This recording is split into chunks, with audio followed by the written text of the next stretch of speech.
হরে কৃষ্ণ। আজকে অনেক শীত পড়েছে, তবু আমার গোপুসোনা নিত্য সেবা তো বন্ধ থাকে না। তো আমি স্নান করে এসে আমার গোপুসোনাকে আর কি স্নান করাবো, তাই আর কি জল রেডি করছিলাম। আমি চেষ্টা করি 8টার আগে গপুকে স্নান করানোর, আর অবশ্যই নিজে তো স্নান করেই নিই। আর গরম জল দিয়ে তাকে স্নান করাই, আর সাথে এই যে কিছু ফুল থাকে, এটা সবসময় থাকে, আর অবশ্যই তুলসী পাতা থাকেই।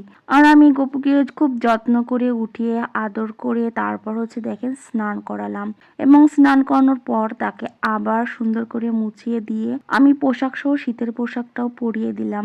আমি আমার সাধ্য মতো গোপুসোনাকে নিত্য সেবাটা দিই। জবের কারণে আমি দুপুরে দিতে পারি না, সেটা আমার মা দেয় সকালে, আর রাতে আর কি আমি গপুকে দিই, 3 বেলা ওকে খাওয়াই। যাই হোক, আমার গোপুসোনা তো রেডি, এখন তাকে খাওয়ানোর জন্য প্রস্তুত করতেছি। তার জন্য এই যে মঞ্জুরি নিলাম, এটা তার খেলার জন্য, আর কিছু ফুল নিলাম আর কি। ঠান্ডার কারণে খুব সকালে আরো বেশি ঠান্ডা, বুঝতে পারছেন, হাতটা কাঁপতেছে। যাই হোক, চলে আসলাম, এই যে গোপুসোনাকে প্রসাদ দিলাম।